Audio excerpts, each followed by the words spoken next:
Morning. భారతీయ cements సమర్పిస్తున్న business breakfast షోకి స్వాగతం. ముందుగా ప్రేక్షకులందరికీ కూడా తెలంగాణ రాష్ట్ర ఆవిర్భావ దినోత్సవ శుభాకాంక్షలు. సో ఈ రెండవ ఆవిర్భావ దినోత్సవం సందర్భంగా తెలంగాణ రాష్ట్రం భవిష్యత్తులో అత్యంత సుసంపన్నంగా సుభిక్షంగా మనోహరంగా ప్రయాణం కొనసాగాలని టీవీ5 మనసారా కోరుకుంటోంది. So we wish all the best to KCR, his colleagues and Telangana రాష్ట్ర పౌరులందరికీ ఈ శుభాకాంక్షలు.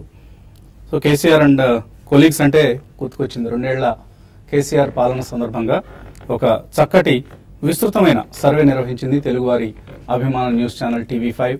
30,000 మందికి పైగా రెస్పాండెంట్స్తో ఒక సర్వేని నిర్వహించడం జరిగింది. మేబీ ఎలక్షన్స్ టైంలో కూడా ఇంత విస్తృతంగా సర్వేలు నిర్వహించే తెలుగు ఛానళ్లు. టీవీ5 మాత్రం ఒక విస్తృతమైన సర్వేని నిర్వహించింది. ఇందులో కేసీఆర్ పాలనకు సంబంధించి రకరకాల అభిప్రాయాలు సేకరించింది. ఇందులో ఉన్న ఆసక్తికరమైన ప్రశ్నలు అన్నింటిలో నాకు ఆసక్తి కలిగించింది కేసీఆర్ కేబినెట్ లో ఏ మంత్రి బాగా పనిచేస్తున్నారు అంటూ ఒక ప్రశ్న అడగడం జరిగింది. ఇందులో కేటీఆర్ కి సుమారుగా 40%, హరీష్ రావుకి అత్యధికంగా 41.5% ప్రజలు బాగా పనిచేస్తున్నారని అభిప్రాయపడడం జరిగింది. మిగిలిన వాళ్ళు అసలు దరిదాపులు లేరు, ఎక్కడున్నారో కూడా తెలియని పరిస్థితి. ఈటల రాజేంద్ర ఒక ఆయన పేరు మాత్రం 4.9% వచ్చింది ఆయనకి. అలాగే పోచారం శ్రీనివాస్ రెడ్డికి 3.5%, Tummala Nageswara Rao 3.4%. So single digits లో సరిపెట్టుకోవాల్సిన పరిస్థితి. సో కేసీఆర్ లాంటి ఒక మర్రి చెట్టు నీడలో ఇతర మొక్కలకి గుర్తింపు లభించడం, ఇతర మంత్రులకి గుర్తింపు లభించడం కష్టం. కానీ ఆ రోజుల్లో మన ఎన్టీఆర్ లాంటి ఒక స్టాల్ వాట్ చీఫ్ మినిస్టర్ ఉన్న రోజుల్లో కూడా మినిస్టర్స్ కి చక్కటి గుర్తింపు ఉండేది. నల్లపరెడ్డి శ్రీనివాస్ రెడ్డి కావచ్చు, ఆర్ కోడెల శివప్రసాదరావు, జానారెడ్డి అండ్ కోడెల వసంత నాగేశ్వరరావు, ఇటువంటి మినిస్టర్స్ అందరికీ సుపరిచితమైన పేర్లుగా ఉండేవాళ్ళు. బట్ ప్రస్తుతం అందరి పేర్లు, ఎవరి పేర్లు వినపట్లేదు. ఓన్లీ కేటీఆర్ అండ్ హరీష్ రావులకి ఎక్కువ ఆదరణ ఉంది, బాగా పనిచేస్తున్నారని పేరు ఉంది. సో మిగతా మంత్రులు కూడా క్యాచప్ అవుతారని, సో గ్రోప్ మినిస్టర్స్, తెలంగాణ మినిస్టర్స్, ఇదే పరిస్థితి ఆఫ్ కోర్స్ ఆంధ్రాలో కూడా కనిపిస్తుంది. అండ్ మార్కెట్స్ విషయానికి వస్తే మన మార్కెట్స్ చక్కగా పెర్ఫామ్ చేస్తున్నాయి. ఈ మధ్య కాలంలో లాస్ట్ 6 సెషన్స్ లో 500 పాయింట్స్ పెరిగిన నిఫ్టీ ఈ మధ్య లాస్ట్ 3 డేస్ గా కన్సాలిడేట్ అవుతుంది. 8200 లెవెల్ ని అధిగమించడం కష్టం అవుతుంది. సో ఈ పరిస్థితిలో 8200 లెవెల్ ని స్పష్టంగా అధిగమించి ముందుకు సాగలిగితేనే నిఫ్టీ మరిన్ని హైట్స్ ను చూసే అవకాశం ఉంది. ఇవాళ క్యూస్ గమనిస్తే మనకు US Fed beige book results వచ్చాయి. ఏ రాష్ట్రం ఏ విధంగా గ్రో అవుతుందన్న అంశానికి సంబంధించి యుఎస్ ఫెడ్ బీజ్ బుక్ ఒక సంకేతాన్ని ఇస్తుంది. అయితే ఇందులో గ్రోత్ కొద్దిగా వీక్ అయింది అన్న పరిస్థితి కనిపిస్తుంది. సో గ్రోత్ ఫిగర్స్ అంతా సంతృప్తికరంగా లేవన్న అంశం కనిపిస్తుంది. అలాగే ఇవాళ OPEC, organisation for petroleum exporting countries, so ఈ సంస్థ ఇవాళ మీటింగ్ జరుపుకుంటోంది. దీనిలో ప్రొడక్షన్ కట్ లాంటిది ఏదైనా ఒక ప్రొడక్షన్ పై ఒక సీలింగ్ ఏమైనా విధించే అవకాశం ఉందా అన్నది పరిశీలించబోతున్నారు. బట్ ఎక్కువ మంది అనలిస్ట్ ఇందులో ఎటువంటి ప్రొడక్షన్ కట్ ఉండకపోవచ్చు అని ఒక అభిప్రాయం వ్యక్తం అవుతుంది. సో మేబీ ఒక లో ప్రాబిలిటీ ఆఫ్ ప్రొడక్షన్ ఫ్రీజ్ అంటూ మనకు వార్తలు వస్తున్నాయి. ప్రత్యేకించి ఇరాన్ లాంటి దేశాలు ఇండివిజువల్ కోటాస్ విధించండి, గ్రూప్ మొత్తానికి ఒక కోటా కంటే కూడా ఇండివిజువల్ కంట్రీస్ కి వాళ్ళ అవసరాలను బట్టి, వాళ్ళ రిక్వైర్మెంట్స్ బట్టి ప్రొడక్షన్ కట్ ను విధించాలి, కోటా విధించాలి అంటూ డిమాండ్ చేస్తుంది. మేబీ ఇవన్నీ ఇవాళ మీటింగ్ లో చర్చకు ప్రస్తావనకు వచ్చే అవకాశం ఉంది. ఈ నేపథ్యంలో క్రూడ్ ప్రైసెస్ లో కొంత వీక్నెస్ కనిపిస్తుంది. మేబీ మీటింగ్ తర్వాత క్రూడ్ ప్రైసెస్ ఒక డైరెక్షన్ తీసుకునే ఛాన్స్ కనిపిస్తుంది. ఈలోగా కమాడిటీస్ లో జింక్ మాత్రం చాలా స్ట్రాంగ్ గా పెర్ఫామ్ చేస్తుంది. గోల్డ్ వీక్ గా ఉంది. అండ్ ఈక్విటీ మార్కెట్స్ విషయానికి వస్తే ఏషియన్ మార్కెట్స్ లో ప్రస్తుతం ఒక ఫ్లాటిష్ ధోరణి కనిపిస్తుంది. ఎక్సెప్ట్ నికీ, జపనీస్ ఇండెక్స్ నికీ మాత్రం, ఎందుకంటే కరెన్సీ చాలా స్ట్రాంగ్ గా ఉంది. యెన్ డాలర్ తో చాలా బలంగా ట్రేడ్ అవుతున్న పరిస్థితి. అందువల్ల నికీలో మనం ఒక సుమారుగా 400 పాయింట్ల నష్టం చూస్తున్నాం. చాలా strong weak performance from Nikkei. So 100 days moving average కి కింద ట్రేడ్ అవుతోంది జపనీస్ ఇండెక్స్. సో ఇదే పరిస్థితి కొంత ఏషియన్ మార్కెట్స్ మీద కూడా ప్రభావం చూపిస్తుంది. ఎక్కువ భాగం ఫ్లాట్ గా ట్రేడ్ అవుతుంటే ఎస్జెక్స్ నిఫ్టీ 18 పాయింట్స్ నష్టంతో 8185 దగ్గర ఒక చిన్న వీక్ ఓపెనింగ్ ను ఇండికేట్ చేస్తుంది. లాస్ట్ 3 డేస్ లో మనం చూసినట్లుగా ఇవాళ కూడా కన్సాలిడేషన్ కే ఎక్కువ ఛాన్స్ కనిపిస్తుంది. ప్రత్యేకించి మిడ్ అండ్ స్మాల్ క్యాప్స్ ఇంకా అసలు క్యాచ్అప్ కాలేదు. లాస్ట్ 500 పాయింట్స్ ర్యాలీలో mid and small caps index performance లో ఒకసారి చూస్తే 2.5% MSCI emerging markets last 1 month లో పెరిగితే సెన్సెక్స్ 2.3% పెరిగింది. బట్ మిడ్ క్యాప్ ఇండెక్స్ 1% నష్టపోయింది. అలాగే స్మాల్ క్యాప్ ఇండెక్స్ కూడా 6% నష్టపోయింది. మేబీ రకరకాల అనిశ్చితులు కొద్దిగా అలాగే భారీగా పెరుగున్న నేపథ్యంలో ఇక్కడ ఆగాలి మార్కెట్స్. ప్రతిరోజు అదే పనిగా పెరుగుతూ వెళ్ళడం అనేది కష్టం కాబట్టి మార్కెట్స్ ఇక్కడ కొద్దిగా ఊపిరి పీల్చుకుంటున్నాయి, సేద తీరుతున్నాయి. మేబీ దీని తర్వాత మళ్ళీ అప్ ట్రెండ్ రెజ్యూమ్ అయ్యే అవకాశాలు కూడా కనిపిస్తున్నాయి. బట్ ప్రస్తుతానికి మాత్రం ఒక అనిశ్చితి కనిపిస్తోంది, స్వల్ప అనిశ్చితి. ఎందుకంటే ఆర్బీఐ గవర్నర్ రఘురామ్ రాజన్ ఆయన నిన్న ఒక వార్త రావడం జరిగింది. ఏబీపీ ఆనంద్ బజార్ పత్రిక అనే ఒక బెంగాలీ పేపర్లో వచ్చింది ఈ వార్త. సో రఘురామ్ రాజన్ రెండవ టర్మ్ కి ఆయన ఇష్టపడలేదు. ఎందుకంటే రకరకాల సుబ్రహ్మణ్య స్వామి లాంటి దుష్టులు ఆయన మీద కొనసాగిస్తున్న ప్రాపగాండా ఏదైతే ఉందో, ప్రచారం ఏదైతే ఉందో ఆయనకు మనస్తాపం కలిగించిందట. అందుకని నాకు ఇష్టం లేదు రెండవ టర్మ్ తీసుకోవటం అంటూ చెప్తున్నారు.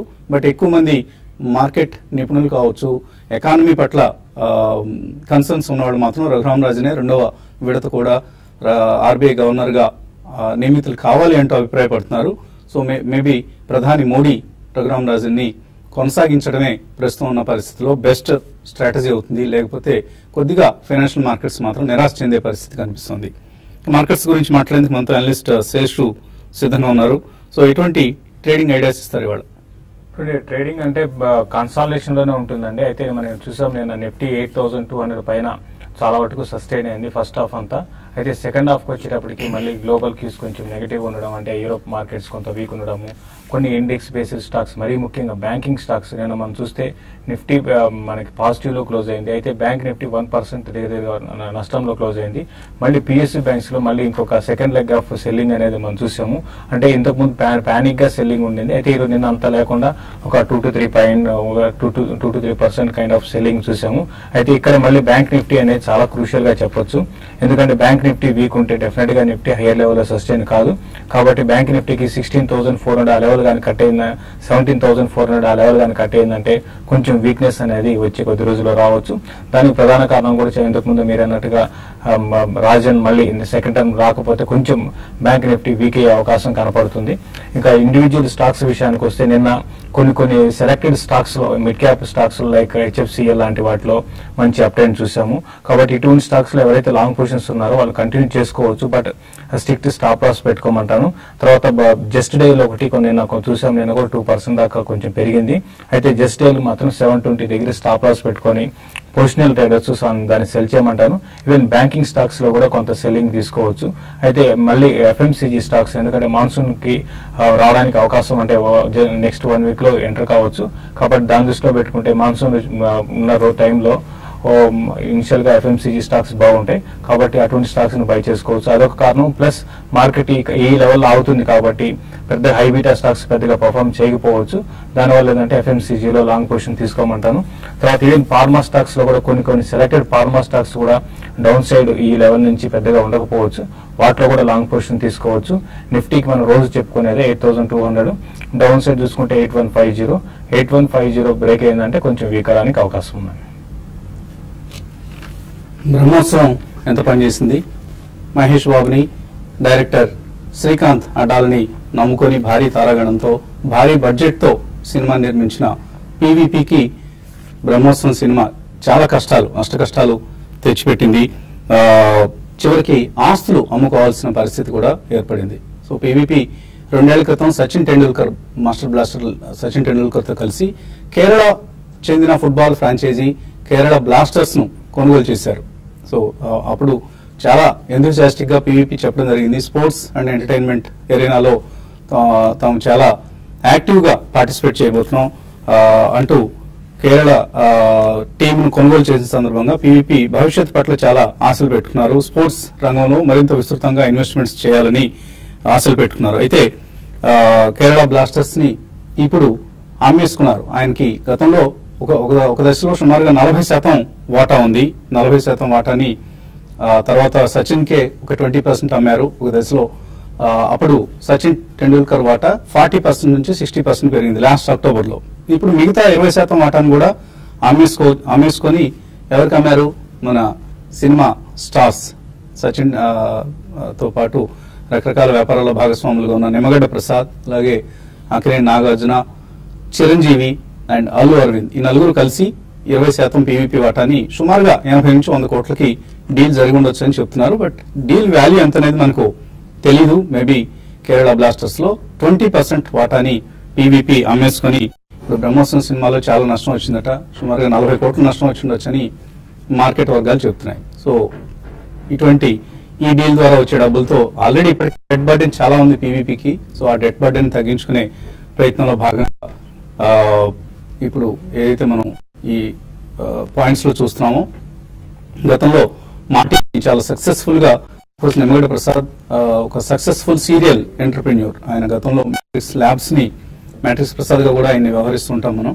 సో మ్యాట్రిక్స్ ల్యాబ్స్ ని అమ్ముకుని ఎలా అయితే చక్కటి లాభం చేసుకున్నారో మైలానికి, అలాగే ఆ తర్వాత రోజుల్లో ఎంటర్టైన్మెంట్ ఇండస్ట్రీకి సంబంధించి మా టీవీని స్టార్ గ్రూప్ కి అమ్మేసి 2,000 కోట్ల రూపాయలకు పైగా ఒక ప్రాఫిట్ ఎలా అయితే ఆర్జించారో, ఇటువంటి సక్సెస్ఫుల్ టీం ఇప్పుడు కేరళ బ్లాస్టర్స్ ని కొనుగోలు చేసింది కాబట్టి, అండ్ సచిన్ టెండూల్కర్ ఎలాగో ఉన్నారు. సో వీళ్ళందరూ కలిసి మేబీ ఈసారి జరిగే థర్డ్ రౌండ్ లో Kerala blasters Indian super league విజేతగా నిలుస్తుందా అన్నది ప్రస్తుతం అందరికీ ఆసక్తికరమైన అంశం. అయితే నిమ్మగడ్డ ప్రసాద్ గారిని మనం కాంటాక్ట్ చేయడానికి ప్రయత్నించాం, కానీ తర్వాత మాట్లాడుతూ ఉంటాయని చెప్పడం జరిగింది. పూర్తి వివరాలు తెలియరాలేదు. బట్ ప్రస్తుతానికి అయితే పీవీపీ స్టేక్ ని కొన్నట్లుగా మనకి మార్కెట్ నుంచి అందుతున్న సమాచారం, అండ్ కొంత స్టేక్ ఫ్రెష్ గా కూడా వాళ్ళు ఇన్వెస్ట్ చేస్తున్నట్లుగా తెలిసింది. ఇవన్నీ కూడా మేబీ రాబోయే రోజుల్లో ఎవరి స్టేక్ ఎంత అన్న అంశం మనకు అర్థమవుతుంది. Let's wish all the best. Telugu వాళ్ళు వెళ్లి కేరళ టీంని కొనుగోలు చేశారు కాబట్టి, ప్రస్తుతానికి మనకు ఆ తెలుగు వారికి సంబంధించి టీం లేదు కాబట్టి రాబోయే రోజుల్లో ఈ టీం కూడా ఇటువంటి సక్సెస్ఫుల్ ఎంటర్ప్రెన్యూర్స్ చేజిక్కించుకునే అవకాశం కనిపిస్తుంది. అండ్ స్పోర్ట్స్ అండ్ ఎంటర్టైన్మెంట్ లో చాలా చాలా పొటెన్షియల్ కనిపిస్తుంది. ఇంతకుముందు ఒక క్రికెట్ మాత్రం చూసేవాళ్ళం మనం, ఇప్పుడు కబడ్డీ చూస్తున్నాం, రాబోయే రోజుల్లో ఫుట్బాల్ చూడబోతున్నాం, అలాగే టెన్నిస్ కావచ్చు, బాస్కెట్ బాల్ కావచ్చు, వాలీబాల్ కావచ్చు, ఆర్ బ్యాడ్మింటన్ కావచ్చు. ఇటువంటి స్పోర్ట్స్ అన్నిటి కూడా ఆదరణ లభిస్తేనే ఒక దేశం వర్ధమాన దేశం నుంచి అభివృద్ధి చెందిన దేశంగా మారాలంటే స్పోర్ట్స్ కూడా చాలా చాలా మేజర్ రోల్ ప్లే చేస్తుంది. ఎందుకంటే యూత్ ఎంత యాక్టివ్ గా, ఎంత ఎనర్జెటిక్ గా స్పోర్టింగ్ యాక్టివిటీస్ లో పార్టిసిపేట్ చేస్తే దేశం సంబంధించిన ఇతర అంశాల్లో కూడా వాళ్ళ ప్రొడక్టివిటీ పెరుగుతుంది, కంట్రిబ్యూట్ చేయగలుగుతారు. తద్వారా మ్యాక్రో ఎకానమీ కూడా ఆ ఫలాలు అందుతాయి. సో ఇదంతా కూడా రాబోయే రోజుల్లో మనం చూడబోతున్న ఆసక్తికరమైన అంశం. Let's wish all the best to Nimmagadda Prasad and team. ఇక మార్కెట్ సంబంధించిన మరిన్ని అంశాలు ముచ్చటించుకునే ముందు, అలాగే కాల్స్ మెయిల్స్ తీసుకునే ముందు చిన్న విరామం.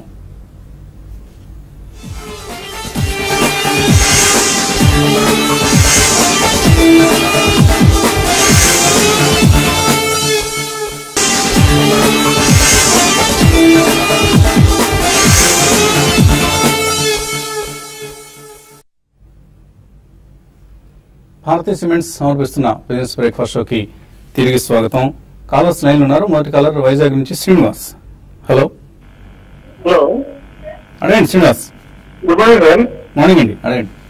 సార్, రాడికో పైథాన్, జీలన్, tree house and mister life sciences ఈ 4 తీసుకుంటారు సార్. జీలర్ ను ట్రీ హౌస్ కూడా తీసుకుంటారా ఇప్పుడు? అవును సార్. ఏంటి, ఎందుకు ఇంట్రెస్ట్ చూపిస్తున్నారు? అంటే ట్రీ హౌస్ జీలన్ తీసుకుంటుంది అని. లేదన్నా, డీల్ క్యాన్సిల్ అయింది. నేను మీరు న్యూస్ సరిగ్గా ఫాలో అయ్యారో లేదో, వాళ్ళిద్దరూ విలీనం కావాలంటున్నారు. జీలర్ ని ట్రీ హౌస్ ని ఎక్వైర్ చేద్దాం అనుకుంది లాస్ట్ ఒక 3-4 months బ్యాక్ డెవలప్మెంట్ ఇది. ఇప్పుడు ఆ డీల్ కాస్త రద్దయింది. హోల్డ్ లో అంటే విత్డ్రాల్ చేశారు. మేబీ జరగకపోయే ఛాన్సెస్ కూడా ఎక్కువ కనిపిస్తున్నాయి. అవునండి. సో జరగకపోవడానికి ఛాన్సెస్ ఎక్కువ అనిపిస్తున్నాయి. సో ఈ టైంలో అంత న్యూస్ లో ఉన్నప్పుడు అంత కొనాల్సిన అంత రావడం లేదు. మిగిలిన చెప్పిన రైడికోక్ అయితే ఓకేనండి, అది డిప్స్ వచ్చినప్పుడు అది కొనుక్కునే ప్రయత్నం చేయండి. సో రైడికోక్ అయితే మీరు కన్సిడర్ చేయండి కొనేందుకు. G land and Tree House ఈ 2 సంస్థలు మాత్రం అవాయిడ్ చేయండి. అండ్ అలాగే ఇవాళ మార్కెట్స్ ఎలా ఓపెన్ అవుతాయి అనుకుంటున్నారు? ఇవాళ మార్కెట్స్ ఫ్లాట్ గానే ఉండొచ్చండి 90%. ఇక్కడ నుంచి ఏంటంటే డేటా ఫ్లో ఇక రిజల్ట్ సీజన్ అయిపోయింది కాబట్టి ఇక్కడ నుంచి news flow, macros, fed, Brexit ఇవన్నీ మెయిన్ డామినేట్ చేసే ఫ్యాక్టర్స్ అండి. మనం జాగ్రత్త చూసుకోవాల్సింది ఏంటంటే మంచి కంపెనీస్, ఎందుకంటే మార్కెట్స్ పెరుగుతున్న హడావిడి మనం ఏదైనా కొనేద్దామన్న హడావిడిలో ఉంటాం. అలా కాకుండా మనం మంచి కంపెనీస్ డెట్ ఎక్కడైతే తక్కువ ఉంది, ఎర్నింగ్స్ గ్రోత్ బాగున్నాయి, మన రిజల్ట్స్ బాగా వచ్చినాయి, అటువంటి వాటిని డిప్స్ లో కొనుక్కునే ప్రయత్నం చేస్తా ఉండండి. మార్కెట్ ఫెడ్ ఇష్యూ అయిపోయిన తర్వాత స్ట్రాంగ్ గానే ఉండే ఛాన్స్ అనిపిస్తుంది. అండ్ ఆల్సో 7th రోజు ఆర్బీఐ గవర్నర్ మరి బహుశా ఆయన ఇదే చివరి మీటింగ్ అవుతుందా ఏంటి అన్నది కూడా అంటే ఆయనకి ఇంట్రెస్ట్ లేదు కంటిన్యూ అవడానికి అన్నది కొద్దిగా రూమర్స్ వస్తున్నాయండి మార్కెట్ లో. సో అదైతే అందుకని ఇక్కడ కరెన్సీ కూడా కొద్దిగా వీక్ అయింది, ఎందుకంటే గ్లోబల్ ఎఫ్ఐఎస్ కి హెడ్జ్ ఫండ్స్ కి ఆయన మీద చాలా రెస్పెక్ట్ ఉంటుందండి. సో దానివల్ల ఏంటంటే కరెన్సీ ఒకప్పుడు ఫస్ట్ ఒరిజినల్ గా స్ట్రాంగ్ అవడానికి కూడా ఆయనే కారణం అనుకోవచ్చు. సో ఆ రకంగా ఆయన కనుక వెళ్ళిపోతున్నారంటే కొద్దిగా షార్ట్ టర్మ్ లో కొద్దిగా ఇంపాక్ట్ ఉండొచ్చండి. అంటే of course A country A institution ఒక వ్యక్తి గురించి ఆగదు, బట్ ఇనిషియల్ అంటే ఒక షార్ట్ టర్మ్ ఏంటంటే కొద్దిగా నీజర్ రియాక్షన్ ఉంటే ఉండొచ్చు. ఓకే అండి, ఒంగోలు నుంచి ప్రసన్న లైన్ ఉన్నారు. హలో అడగండి Prasanna. Hello, good morning sir. Good morning, అడగండి. సార్ నైవేలి లిక్విడ్ వచ్చి 77 లో పర్చేస్ చేసామండి. అయాన్ ఎక్స్చేంజ్ అది బాగుందా లేదా? అండ్ బిహెచ్ఎల్ ఏ రేట్ లో కొనొచ్చు? అయాన్ ఎక్స్చేంజేనా మీరు అన్నది? నైవేలి లిక్విడ్ నైవేలి లిగ్నైట్ 77 లో పర్చేస్ చేశాను సార్. తర్వాత రిజల్ట్స్ ఇచ్చాను కదా. బిహెచ్ఎల్ ఏ రేట్ లో కొనొచ్చు? BHEL Neyveli lignite and BHEL. BHEL కంటిన్యూగా లాస్ట్ 2 to 3 quarters చూసుకుంటే కంప్లీట్ గా డిసప్పాయింట్మెంట్ రిజల్ట్ ఉందండి. కాబట్టి ఏంటంటే బిహెచ్ఈఎల్ మీరు కన్నా ఎల్ఎన్టీ బాగా రిజల్ట్, ఇదే సెక్టర్ లో ఉన్న ఎల్ఎన్టీ చాలా స్ట్రాంగ్ రిజల్ట్ అనౌన్స్ చేసింది. కానీ దాని డిప్ లో మీరు కొనుక్కోవచ్చు. అయితే బిహెచ్ఈఎల్ మీరు ఎక్కడ కొనాలి అన్నారు. ప్రస్తుతం అయితే 120 దగ్గర రెసిస్టెన్స్ ఉందండి. కాబట్టి కొంచెం కిందకు వచ్చి క్లోజర్ గా 104, 105 వచ్చినప్పుడు మీరు బయింగ్ కన్సిడర్ చేయమంటాను. ప్రస్తుతం అయితే నా పర్సనల్ గా అయితే అవాయిడ్ చేయండి. దీనికన్నా పెరిగే స్టాక్స్ మీరు బై చేసుకోమని చెప్తాను. తర్వాత నైవేలి లిగ్నైట్ గురించి కూడా అడిగారండి. ఇది కూడా ఏంటంటే చాలా అంటే ఒక రేంజ్ లోనే ఉంటుంది, ప్లస్ డౌన్ సైడ్ కూడా ఎక్కువగా ఉండే స్టాక్ అండి. అయితే ఇది కూడా పెద్దగా ఇన్వెస్ట్మెంట్ కి కన్సిడర్ చేసే దగ్గర స్టాక్ కాదు, అవాయిడ్ చేయమని చెప్తాను. శ్రీరామ్ అడుగుతున్నారు అరవిందో ఫార్మా ఎటువంటి ఆయన ఫీచర్స్ లో తీసుకున్నారు, 760 లో ప్రాఫిట్స్ లో ఉన్నారు, ప్రాఫిట్ బుక్ చేసుకోవచ్చా, హోల్డ్ చేయొచ్చా? అరబిందో ఫార్మా మీరు అంటే హోల్డ్ చేసుకోమని చెప్తాను. ట్రైలింగ్ స్టాప్ లాస్ పెట్టుకుని హోల్డ్ చేసుకోండి. రిజల్ట్ బాగా అనౌన్స్ చేశారు. ఫార్మా స్టాక్స్ లో ఇది ఒకటే బాగా స్ట్రాంగ్ ఉంది. స్టాప్ లాస్ పెట్టుకుని హోల్డ్ చేసుకోండి. Sandhyarani stock trading account open చేశారట, యుఎస్ఏకి వెళ్ళిపోయారు. ఇండియాలో ఉన్నప్పుడు 2 సంవత్సరాల క్రితం ఓపెన్ చేశారు. సో జీసీ అంటే గ్రీన్ కార్డ్ అనుకుంటాను, ఈ మధ్య వచ్చిందట. ఇంకా కంటిన్యూ చేయొచ్చా అకౌంట్ ని, లేకపోతే ఏదైనా వేరే అకౌంట్ ఓపెన్ చేయాల్సి ఉంటుందా? 50,000 రూపాయలు 6 months కోసం ఇన్వెస్ట్ చేద్దాం అనుకుంటున్నారు. చేయొచ్చండి. అది మనకి చాలా మంది ఫారెన్ సిటిజన్షిప్ తీసుకున్న తర్వాత కూడా మన దగ్గర చేసేవాళ్ళు ఉంటారండి. దానికి ఏంటంటే మీ ఏదైతే బ్యాంక్ తో మీరు డీల్ చేస్తున్నారో ఆ బ్యాంక్ లో ఎన్ఆర్ఐ అకౌంట్స్ ఉంటాయి. అది మీరు అంటే మీ స్టేటస్ అవి చూసుకొని గ్రీన్ కార్డ్ ఎగ్జాక్ట్ స్టేటస్ ఆ అకౌంట్ ఓపెన్ చేస్తే మళ్ళీ ఆ అకౌంట్ త్రూ రూట్ చేయాలి, ఆ స్పెసిఫిక్ అకౌంట్ నుంచి రూట్ చేయాలి. అదొక కండిషన్ తప్పించి మిగతా అంతా రెగ్యులర్. అలాగే ఈ మధ్య వచ్చిన ఫట్కా అది సైన్ చేయాలి, ఇండియన్స్ కూడా సైన్ చేయాలి, మీకు కూడా సైన్ చేయాల్సిన అవసరం ఉంటుందండి. బోయపాటి అంటే ఆవిడ 50,000 రూపీస్ ఇన్వెస్ట్ చేద్దాం అనుకున్నారు. ఆ అమౌంట్ ని ఎక్కడ చేయమంటారు? ఏజిస్ లాజిస్టిక్స్ ఒక కంపెనీగా ఆవిడ సెలెక్ట్ చేస్తున్నారు, మంచిదనే. ఏజిస్ లాజిస్టిక్స్ ఓకేనండి. అయితే వాటికి main business oil and gas వాళ్ళు ట్రాన్స్పోర్ట్ చేస్తారండి. ఇప్పుడు లాస్ట్ 2-3 years నుంచి ఆయిల్ ప్రైస్ తక్కువ ఉండేటప్పటికి కొద్దిగా ఆ బిజినెస్ కొద్దిగా స్లో అయ్యేటప్పటికి ఏజిస్ లాజిస్టిక్స్ అంత స్ట్రాంగ్ పొజిషన్ లేదు. మీకు లాజిస్టిక్స్ లోనే ఇంట్రెస్ట్ ఉంది అనుకుంటే గేట్వే డిస్ట్రిక్ట్ పార్క్స్ కానీ ఆల్ కార్గో కానీ చూస్తే బెటర్ అండి. ఏజిస్ కూడా మంచిదే, కానీ ఆయిల్ అండ్ గ్యాస్ బిజినెస్ వల్ల కొద్దిగా ప్రెషర్ లో ఉన్నాను. డాక్టర్ వీరాంజనేయులు అడుగుతున్నారు, మధుకాన్ ప్రాజెక్ట్స్ 52 రూపాయలు, నోసిల్ కూడా 52లోనే కొన్నారు, 6 నెలల క్రితం ఏం చేయమంటారు?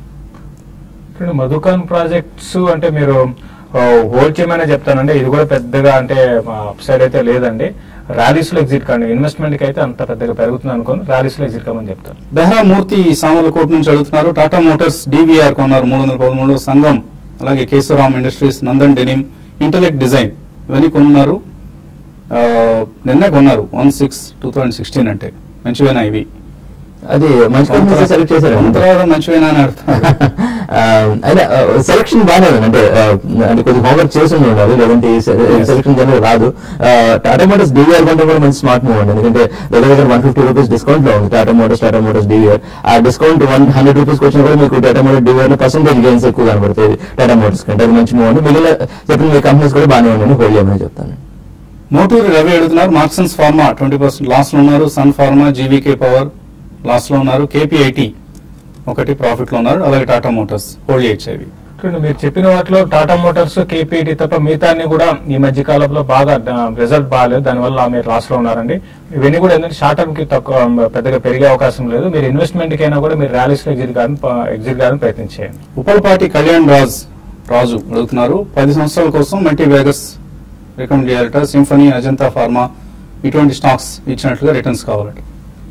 అంత రెండు వస్తువులు తెలియటం కష్టంగానే అండి.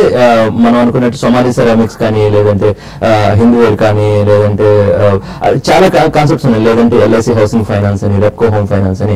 హౌసింగ్ డిమాండ్ ఏదైతే ఉందో ఆల్మోస్ట్ గ్యారంటీడ్ అండి. అంటే పాలిటిక్స్ లో ఎవరు వచ్చారు, ఎవరు వెళ్ళారు, చైనా డిఫైల్ చేసింది అంటే గ్లోబల్ ఫ్యాక్టర్స్ అన్ని ఏమి ఇంపాక్ట్ అవును ఏంటంటే ఇండియన్స్ లో హౌస్ అనేది మెయిన్ క్రైటీరియా కాబట్టి అటువంటి సెగ్మెంట్ ఇన్వెస్ట్ చేయండి. అప్పుడు 10 years అంటే లాంగ్ స్ట్రెచ్ కాబట్టి మీరు అన్ని ఫ్యాక్టర్స్ చూసుకొని ఇన్వెస్ట్ చేయాలండి. ఓకే అండి. సో కృష్ణ డి అడుగుతున్నారు, ఈ కార్యక్రమాన్ని 1 year గా చూస్తున్నారట. ఎస్ఐపి చేస్తున్నారు ప్రస్తుతానికి 5,000 రూపాయలు. మేబీ మ్యూచువల్ ఫండ్స్ లో అనుకుంటాను. షేర్ మార్కెట్ సంబంధించిన నాలెడ్జ్ లేదు, ఎలా ఎంటర్ కావాలని అడుగుతున్నారు. మేబీ ఒకసారి ఫండమెంటల్స్ సంబంధించిన అంశాలపై కూడా మనం ఒక ట్రైనింగ్ సెషన్ నిర్వహించబోతున్నాం అండి. మేబీ అది వచ్చినప్పుడు ఆ ట్రైనింగ్ సెషన్ కి అటెండ్ అయ్యే ప్రయత్నం చేయండి వీలైతే. అలాగే ప్రతిరోజు TV5 సమర్పిస్తున్న బిజినెస్ బ్రేక్ఫాస్ట్ అని వాచ్ చేయండి. తప్పకుండా ఒక్కసారిగా నాలెడ్జ్ గెయిన్ చేయడం అనేది ఎవరికి సాధ్యపడే అంశం కాదు. మేము కూడా ఇప్పటికీ ఇన్ని 10 సంవత్సరాల అనుభవం తర్వాత కూడా ఇంకా నేర్చుకుంటూనే ఉన్నాం. ఎవరికి కూడా ఒక్కసారిగా మార్కెట్స్ నవపోసిన పట్టే మార్కెట్ కాదు ఇది. సో చాలా లెర్నింగ్ ప్రాసెస్ ఉంటుంది. ఆ ప్రక్రియని మీకు అందించే ప్రయత్నం చేస్తుంది TV5. మధ్యాహ్నం స్మార్ట్ ఇన్వెస్టర్లు మళ్ళీ కలుద్దాం.